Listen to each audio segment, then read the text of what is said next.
Hello Astro van enthusiasts, Safari van enthusiasts, GMC van enthusiasts. This is Dennis John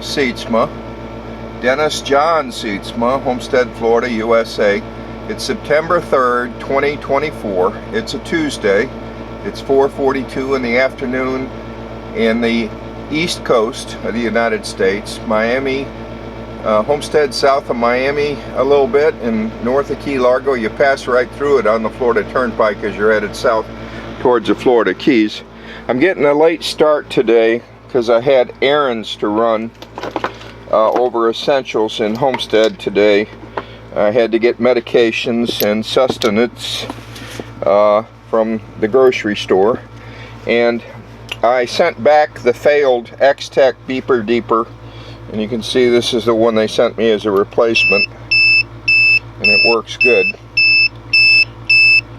And we'll leave it on for a little while because the other one failed like after a few minutes of me using it when it was brand new out of the box.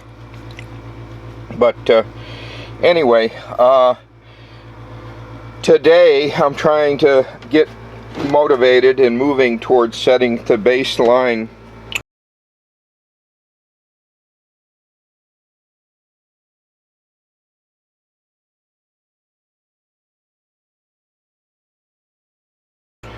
timing. But before I go there, I'm going to do a comparison of this oil pump primer from OEM and this oil pump primer I bought online. And in the past I've gotten one from, I think, Jegs online and sent it back because it's not developing oil pressure, and the reason is the distributor that came out, it's got the same diameter on the collar, which is about 31 millimeters. Both of these have the same size collar, but at the end this is like 20 millimeters and these others are 15 millimeters. So the oil pressure, when it's developed, slips right by the collar. At least that's my theory. So when I have the distributor out, I'll show you oil pressure with the distributor in. Then we'll take the distributor out and we'll test these two tools to show and tell and prove that you don't have oil pressure. Neither one of these tools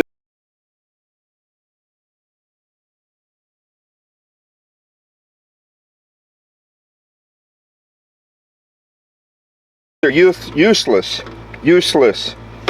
They're a waste of money unless they develop oil pressure with a good system. So that's going to be one thing. The other thing is I'm going to find number one top dead center on number one cylinder, and I'll show you how I'm going to do that. I already have the number one spark plug out.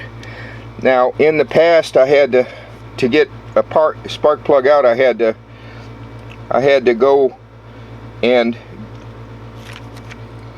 make up a rig here because you can't get your fingers on there with the exhaust manifold in the way. So I'd have a 13/16 socket and a short extension for a 1/2 inch drive, and that would couple onto the socket like top of this spark plug socket, and that would get it out. But to put it in, once you got it in, you couldn't get the damn tool off unless you could jimmy a screwdriver and wedge it, and it's just a pain in the neck. So I got this tool, and we'll try it when I put this Workforce deep well 5/8 spark plug socket with the wobble head, and we'll try that. Now I've yet to ferret out the correct threads for the upper plenum. I have two tap and die sets. The the coarse version of Metrics M6 is 0.075, and that does not seem to be it. The other one I have is the same thing, M6, but instead of 0.75. It's 0.5, which is even finer. This is fine. 0.75 is fine. 0.5 is even finer on the threads for M6. Now, when I was a teenager, my grandfather lived with us, and he was a postal carrier from Chicago, South Side in Roseland. Anyway, one day he pulled out this tap and die set because I was trying to figure out something with threads, and he pulled this out and showed it to me, and I said, "Wow, what's that?" And he says, he was a very sweet-natured and kind man, but he was like, "What were you, born under a rock? You've never seen a tap and die set?" And of course, in Chicago, steel was a big industry, and manufacturing was a big industry around World War II. I don't know what it is today, but that and railroading, Illinois Central was a big employer on the south side. But every high school taught machine shop, how to be a machinist and how to manufacture engines and things. And today, I don't know what they teach them in public schools, but I was a mentor in Miami-Dade County Public Schools, and the things I tried to teach, they said I couldn't. I had to stick to the talking points in the materials they had prepared for me to stand up and talk about, which I did happily in a program called KAPOW, Kids and the Power of Work. Teaches basic job skills. Be to work on time, go home on time, don't bother your colleagues, keep your boss as tranquil and sedate as possible, and don't upset anybody. It's a big problem. I was a union rep for a while, and man, some people just couldn't come to work without interfering with other people's bliss or their job performance. Anyway, that arrived, the replacement continuity tester, a dielectric grease in 2 manufacturers, both CR, because I was running out of this stuff, and I don't have time to go shopping, so I ordered it online. But this CRC version of it, this is Permatex version, and it basically does the same thing. Dielectric grease is really good to prevent corrosion on electrical contacts, such as your headlight sockets and your any electrical connections you want to protect. It actually kind of makes a coating that displaces the water, kind of like what WD-40 does. But if you're trying to prevent corrosion, this ACF 50 is my go-to, and I'm a big fan of ACF 50. It's an anti-corrosion made for the aircraft industry. So also arrived, I was trying to come up with split loom for that to replace that. So that came in 2 sizes. Came in 1.5 inches, and I got a good quantity of that, probably 10 feet of that. And then this is 2-inch split loom. And when you compare the two in diameter, there is a difference, but it's really hard to discern looking at it, the difference between 1.5 and 2-inch. And this is 1.25 inches, so 1.5 will be fine, and that'll protect my major wiring, but I need to inspect it before I put on the split loom. And that's a big deal. A lot of problems with your automobile that are difficult to solve would be easier if people would just look at their wiring for corrosion and for damage from rodents, or a lot of people are very fearful of electrical and electronic, but I wasn't, because I grew up with it. My father and my uncle were all very comfortable doing electrical work, and wired houses and what have you. So, as an infant, I was surrounded by people that knew how to do things. And if you don't know how to do something, you know, there's a lot of things I don't know how to do. I don't know how to play the violin, but I know I could learn if I wanted to.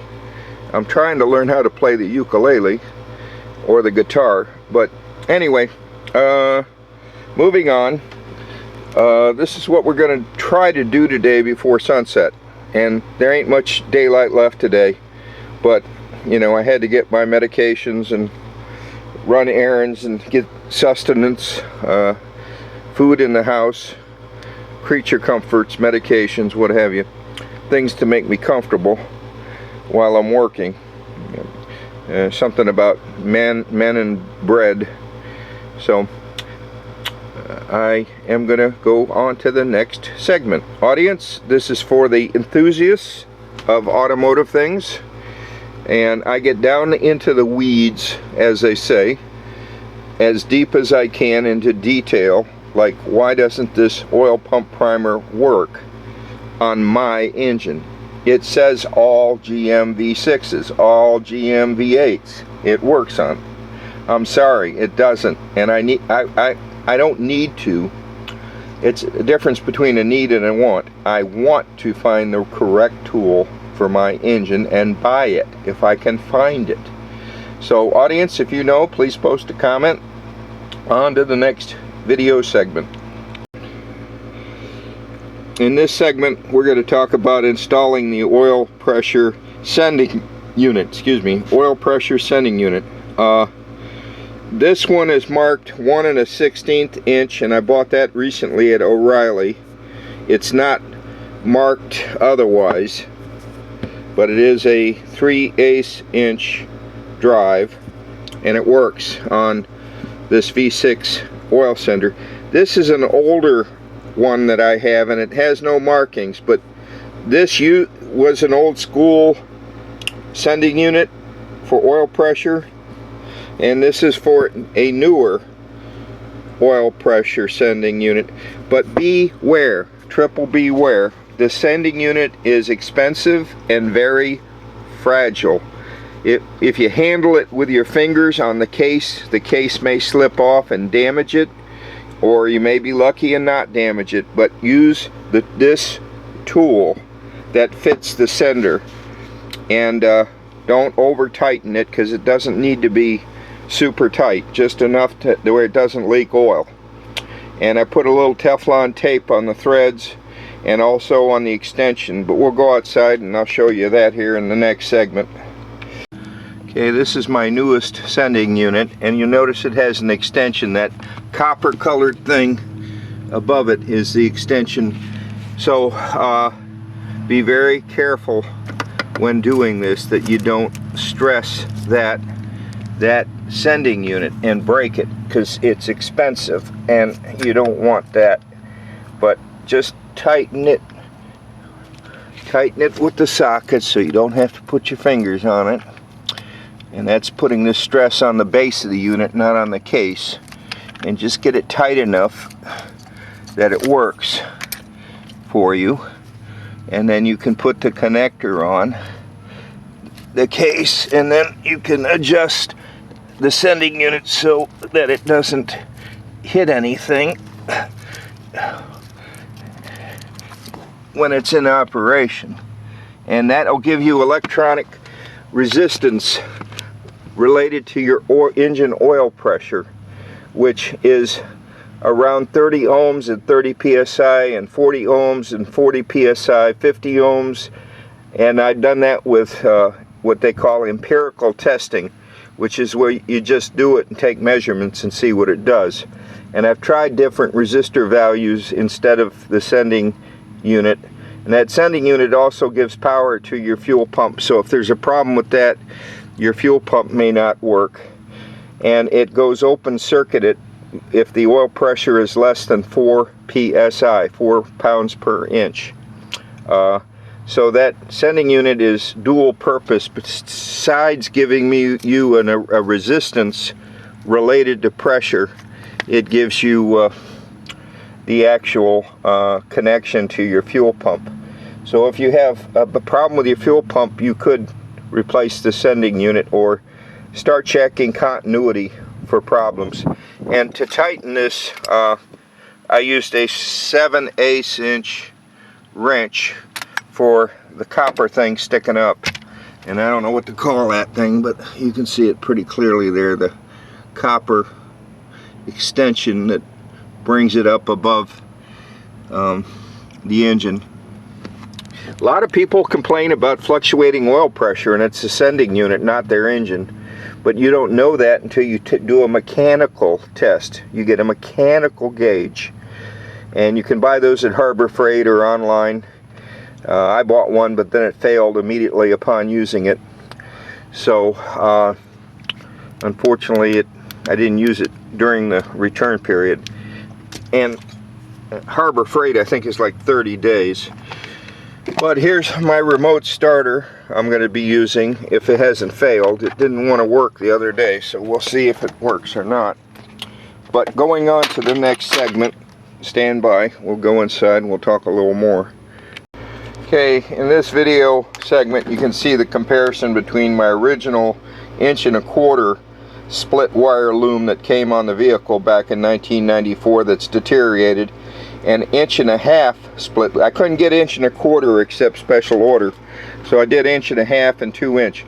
The 2 inch I'm probably going to return because I don't have a use for it, but I never return things until the job's done, or I'm sure I can return it without negative impact on my project. I don't want to return something then find out, oh, I needed that. So, but I like ordering online because the returns are so easy, and Walmart's catching up with that too. I have to return something at Walmart. I tried to buy some printer paper and turned out it was paper for making cardboard figures or something, but it had a good price, but I don't need that, so I need printer paper. So anyway, you see the difference. This 1.5 inch is going to be good. Now, the quarrel I have with the car shows is everything's a magic wand. Oh, let's drop an LS engine in here. Poof, it's done. They don't show you the blood, sweat, and tears. They mention a few things, but they just don't get down into the specifics or into the weeds because it would be too boring, I guess, for the average human to watch. But I like being down in the weeds. I like knowing that oil installation socket can be bought at O'Reilly for a reasonable price, and that it's 1 1/16, marked 1 1/16 for the 1994 L35 engine made by General Motors, V6 4.3 liters. It can be used for that oil pressure sender, and a lot of you Astro vanners have fluctuating oil pressure senders and you freak out, but you have to check it mechanically with an oil pressure gauge. Take the electric sender off and check the actual pressure with a mechanical gauge, and you can buy that online or and I wish I could recommend one, but the one I bought failed right away at the quick disconnect, and there's no way for me to repair it. I do plan on taking it to a place that makes hydraulic hoses in Florida City and see if they can come up with an idea how I can, probably cost me $30 to repair a tool that costs $30, but that's where we are today. So moving on to the next segment, this is Dennis Seatsma, Dennis John Seatsma Productions, Homestead, Florida, USA. Do-it-yourself work is not the objective of this video production. The objection is a documentary about my Dennis Seatsma's 1994 Astro van. It is not a how-to. Do-it-yourself work can be dangerous, can result in death or injury, so do it at your own risk. That said, moving on to the next segment. In this video segment, Astro van enthusiasts, we will talk about more of the wiring, as I had made mistakes in the past, and I have found, you see this little thing here on the right bank, that retainer? Fortunately, I'd taken pictures of it, and that's a kind of a neat way they did it, because they have a bolt on this side on the right bank and it goes into the bolt hole on this side. There's no bolt there, but I was wondering where this dang thing went, but it's to hold the spark plug wires precisely. And my big cable here, I thought it went under, but it actually goes over the right bank and held with clamps and what have you. But I wouldn't have known that, but I had taken a picture of it, and my printer's messed up. It's doing all the colors in pink until I do a power cleaning on the print head. But that picture shows how it goes on the right bank with that bolt holding it and this one going into an indent. And the wrench I use is 14 millimeter. So that problem figured out.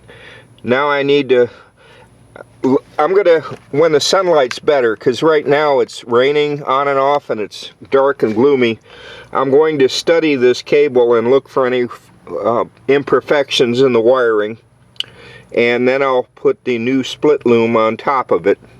And they've got some heavy tape here where it breaks off and goes to the transmission, but I probably need to see how I'm routing this when it passes by the distributor and then goes up over on the left bank.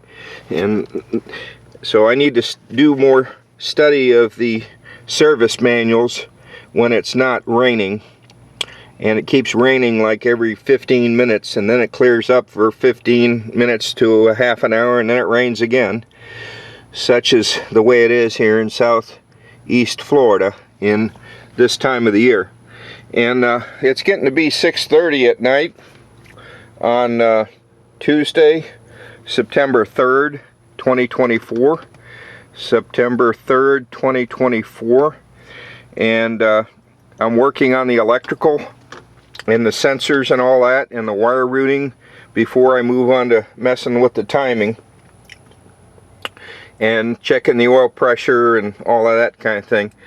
I didn't get much done today because of the errands I had to run in town, but I have to do things when I have to, and in between the rain showers.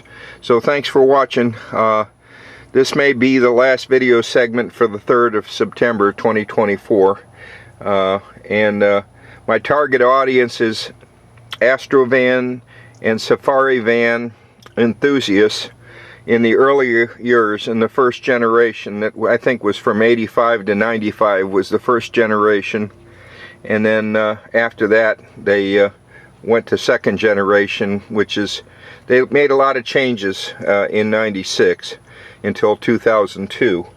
So if my research is accurate. So thanks for watching. It's 7:19 in the evening, p.m. East Coast, Homestead, Florida, USA, south of Miami, north of Key Largo. September 3rd, 2024. It's a Tuesday. Gonna be working after sunset tonight. I think the mosquitoes are not bad, no seams, whatever, but I'm trying to divide and conquer my spark plug debacle. And the right bank I got done. That, you know, I think I've got all that done. The left bank, the driver's side, I gotta ferret out how this piece goes that holds the #1 spark plug. And I got a new spark plug set because these things do wear out. And although this set is not that old, I did chew up the insulator on #1 using the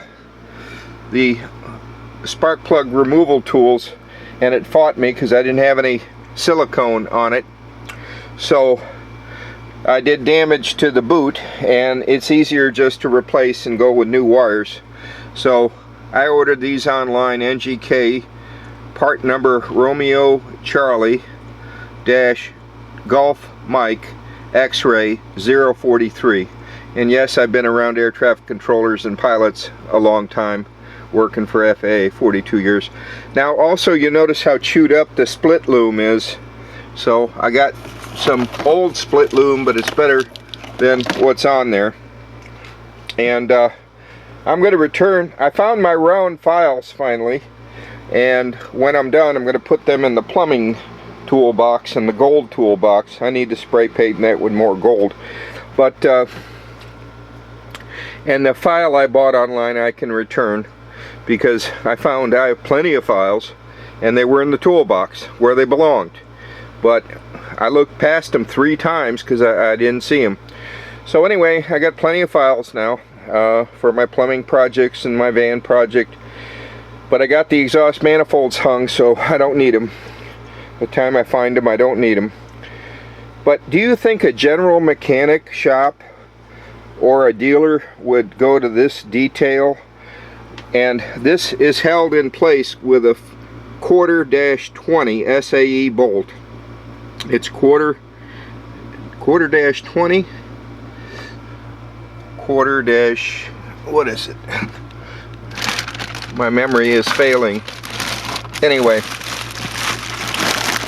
if you watch my prior stuff, you know I don't trust my memory anymore. I have everything bagged and tagged and marked as to what it is, but I believe it's there it is, quarter-20 times, it looks like 1/2 inch to me, holding this thing, because 3/4 looks a little bit long, but it's quarter national course, and I need to mark that better, that quarter-20 is national course. Yeah, well, I got another quarter-20, 3-inch, and when I play this back, I don't like it, you know, mumbling to myself, but I'm trying to be organized, and I've marked my dielectric grease and my silicone grease, and for easy access, and I have plenty of it now. I actually have too much. I found that my container was not empty as I thought. It was just set wrong. You had a setting on that red CRC thing as to how much comes out, and I thought it was empty, but it wasn't. Later, in another segment, we'll talk about these plugs and the special plug tool you need. The newer ones are Allen head and the older plugs are square. And if you got the older heads, those plugs are the same thread and diameter used on the 4.3 liter V6. Anyway, I'm going to end this segment. We'll move on to the next segment. We got other things to talk about. And the level of detail in this drawing shows clearly how the #1 spark plug goes to this retainer, and it's got 2 supports on it. It's got one here that I'm missing, and then this support on the back. So I'm sure I didn't lose that. It's here somewhere. But the #1 support, and you notice how this bolts up. It actually faces the block like this, and a quarter-20 bolt goes through there. See? And so when I plumb this with the new wire, I have to do it the same way and about the same place to save time. Now, I have in the past researched these spark plug retainers, and I don't have all 3 of them, but the 2-wire, the OEM part number from Chevy is 121-32229. That's 121-32229. The 3-wire loom is original part number is 120-92941. That's the original. They later changed the part number to 121-63607, and I don't know why. I researched this like 10 years ago and kept it in my notes all these years. But anyway, a snapshot of this will be in the slideshow at the end of the video. And I'm putting in more pictures as I talk about them. And if you go to the very end, you'll see all of them as a slideshow or as pictures. I'm trying to do more of that because it seems like people like, instead of me talking, they like to see stuff out of the service manual. And like this picture, and this clearly shows the number 1. When I get that done, then I'll move on to cylinders 3 and 5, supported by that wire loom and that wire loom. And doing things in tiny little baby steps is how I like to do things, and get one thing right before I move on to the next thing. And this shows the distributor, how it's set up. It doesn't show the big wire loom though, so I have to look at other diagrams. But what I'm doing is I'm taking pictures out of the service manuals and saving them to my computer, and then once it's on the computer, I crop or edit, and I organize, and I try to keep everything logical, so I can find it in the future if somebody asks me a question, or if I need to look something up, like this stupid bolt. And I got a 1/4 20 serrated flange nuts. I gotta find the other bag though, hang on. Hello audience, it's almost 8 o'clock at night. I'm gonna quit soon, but I'm still working on the number 1 spark plug wire thingy. Country music singer Craig Morgan, and I like his stuff. He has a song called That's Why. And you might ask, audience, Dennis, why do you like panhead serrated bolts so much? Well, if you're in a tight spot and you might drop it, that's why. It holds the bolt. A regular bolt would slide in and be of no use, and I can't start it. But with a flange head, I'm able to put it in the socket and it holds it. And if I have to hold it where there's gravity, I can take a piece of tape, painter's tape, like you'd buy at any hardware store, and put it sticky side out, and then I got to stop the camera and force this into it. I'm going to show you this trick, and if there's anything useful in these videos, please give me a thumbs up. Shares and thumbs up are appreciated. Okay, now you can see that with just a little bit of tape, you can do this 90 degrees and 180 degrees down, any direction you like, even without gravity. It'll hold the bolt for you. Tech tip, tech tip. And if you patent this and sell it like post-it notes, I'm going to say you heard it here. Ha ha. But anyway, I have friends that have patented stuff, and it's crazy. You got to hire one patent attorney to do the work and have 9 to keep the one honest from stealing it from you. But I do know some people that have done patents and came out okay. By okay, I mean they didn't go broke. But you can go broke trying to patent something. So have at it there, world. So now that I got the number 1 plug hanger done, job done, it's got a little lip on it that goes up into the crack between the valve cover and the head, and I think I've got that position right, although it looks like it's off by like 5 degrees, so I may have to loosen that and reposition it. But note in this diagram, the other diagrams doesn't show it, but this one it shows 2 studs on number 1 exhaust. 2 studs, not 1.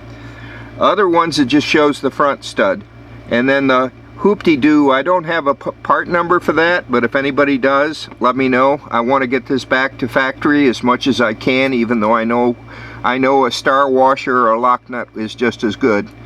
But those studs are 2 1/4 inch on the stud side that goes in, and I don't know why I measure like less than 2 inches on these, but these 2 front ones are 2 1/4 on the stud side, and on the bracket side pointing out, the short side, it's 3/4 inch, and I assume air conditioning or something hangs on that. So I haven't got that far yet, and I need to take more pictures, But if you go to the end of this, you'll see some of my pictures that I've taken already. And I really want to get the wiring in the sense, get that all 100% sorted and routed before I move on to the engine timing. And I'm not even going to try to start this engine until I get the radiator in and the transmission cooling line, so I don't pump transmission fluid all over the place, and get the if the radiator comes in time from Rock Auto, I'll install the new radiator and I'll install the oil cooler lines even before I start this engine. But I need to get this going as soon as I can, because I've got some other obligations elsewhere and I have to quit working on this. So these video diaries are going to stop when I run out of time, and it may stop abruptly. I never know when I'm going to get a phone call and have to take care of some other concern someplace else. You know, I got to take care of my family, and I never know when somebody's going to call and offer me a job to do what I know how to do for the Federal Aviation Administration. I was technical support, and I did automation and nav aids and ILS, VOR, TACAN, non-directional beacons, second gen Vortec, third gen Vortec, capture effect ILS, end fire ILS, null effect ILS. I was really highly skilled on ILS and NAS operations, and all I want is a high paying job that's worth my effort and time, because who knows how much time I got left on planet Earth. Any of us might say that, but I'm old. Why do they have this on this wire too? I already did number 1. Alright, and I need to put the lacing on. I'll do all that tomorrow when the sun's out. But I'm happy because I did get some work accomplished today. So I'm happy with this. Stay tuned for the slideshow at the end, and I'll stop talking and then you can see some technical information out of the book and some of my research, like I need to look up the single wire retainer, and I need to look up number 4 stud and number 8 stud, 7 and 8 actually, on the plenum, the upper intake plenum on the CPI system. I need to look that up at the Chevy dealer or Rock Auto. I don't think Rock Auto has it. Like I say, a lot of things you try to find information, they just don't get down into the weeds like I am trying to do. So audience, thanks for watching.